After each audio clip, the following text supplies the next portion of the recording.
அருமையானவர்களே, சந்தோஷமா இருக்கீங்களா? நிச்சயமாகவே ஆண்டவர் உங்களை சந்தோஷமாக, ஆசீர்வாதமாக, சுகமாக வைத்திருப்பார் என்று சொல்லி விசுவாசிக்கின்றேன். இந்த நாளிலே ஒரு அருமையான கர்த்தருடைய வார்த்தை, சங்கீதங்களின் புத்தகம் 84ஆம் சங்கீதம், அதனுடைய 11வது வசனம்.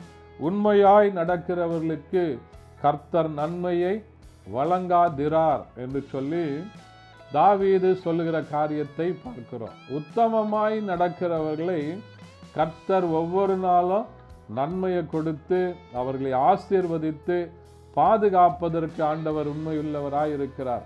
ஒருவேளை நோவா தன்னுடைய காலத்தில் வாழ்ந்தவனிலே, அந்த நாட்களிலே வாழ்ந்தவர்களிலே உத்தமனாய் இருந்தான், கர்த்தருக்கு பயந்து நடந்தான் என்று சொல்லி பார்க்கிறோம். நோவா உத்தமமாய் நடந்ததன் மித்தமாக அந்த நாட்களிலே உண்டான ஒரு பெரிய அழிவில் இருந்து ஆண்டவர் நோவாவையும் அவனுடைய குடும்பத்தையும் பாதுகாத்தார்.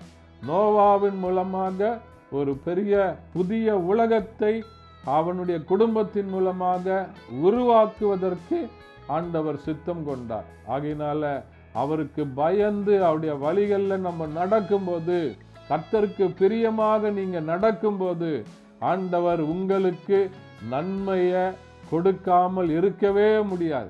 உங்களை ஆசீர்வதிக்காம இருக்க முடியாது, உங்களை பாதுகாக்காம இருக்க முடியாது. அவருடைய செட்டைகளின் மறைவில் மூடி மறைத்து உங்களை பாதுகாப்பதற்கு ஆண்டவர் உண்மையுள்ளவராய் இருக்கிறார். உத்தமமாய் நடங்க, ஆண்டவருக்கு முன்பாக உத்தமமாய் நடங்க, மனுஷனுக்கு முன்பாக இல்லை. ஆண்டவர் நம்மளை பார்த்து கொண்டிருக்கிறார். ஒவ்வொரு நாளும் ஆண்டவருடைய கண்கள் என்னை நோக்கி கொண்டிருக்கிறது அப்படின்ற உணர்வோடு நீங்க உத்தமமா நடந்து பாருங்க. நிச்சயமாகவே ஆண்டவர் உங்களை ஆசீர்வதித்து பெருக பண்ண உண்மையுள்ளவராய் இருக்கிறார். இந்த வசனங்களை விசுவாசிங்க, ஆண்டவர் பெரிய காரியங்களை செய்வார். தேங்க்யூ. God bless you.